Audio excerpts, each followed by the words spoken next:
ये यीस्ट मैंने हाफ से थोड़ी कम डाली है, बिकॉज इसमें लिखा है 20 gram dry yeast for 500 gram flour. मेरा फ्लावर ऑलमोस्ट 200 to 250 ग्राम है। मैंने वो यीस्ट डाली एंड प्लास्टिक रैप से कवर करके 10 मिनट्स रखी and see how it looks. Half cup पानी था and it has doubled, so this means मेरी यीस्ट प्रूव हो गई है एंड जो मेरा डो होगा वो डबल हो जाएगा विद इन 12 to 15 आवर्स। मेरा ये डो के लिए मैंने फ्लावर लिया है, उसमें सॉल्ट डाला है, 2 टीस्पून ऑलिव ऑयल है and 40 to 50 grams melted butter था। इसमें मैंने salt, paper, oregano already add कर दिया है एंड ऑरिगेनो मेरा डोमिनोज़ वाला था, सो मैंने चिली फ्लेक्स नहीं डाले बिकॉज ऑलरेडी एडेड होते हैं उसमें। अब इसमें मैं डालूँगी lots and lots of garlic.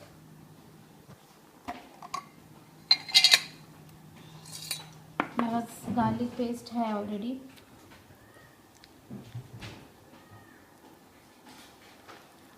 Almost 2 to 2.5 teaspoon garlic paste.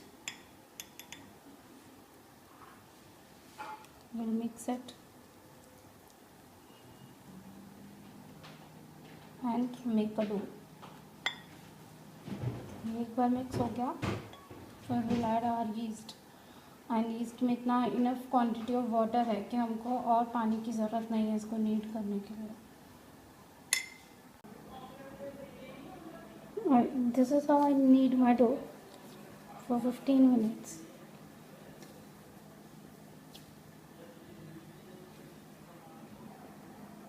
This is how my dough looks after 15 minutes. It won't rise up now, but after 15 hours to 18 hours double size हो जाएगी इसकी। Now ये कांच के बोल में बहुत सारा बटर लगाऊंगी मैं बेस पे एंड डो पे भी। Then I'll cover it with a cloth। This is done, dough ready है। मैंने नीचे बटर लगाया है और ऊपर ऑयल लगाया है। Now I'll cover it with cloth and फिर rest for 12 to 15 hours।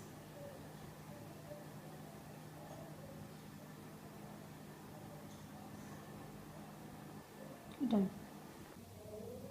This is how it looked after 2 hours and still 14-15 hours to go।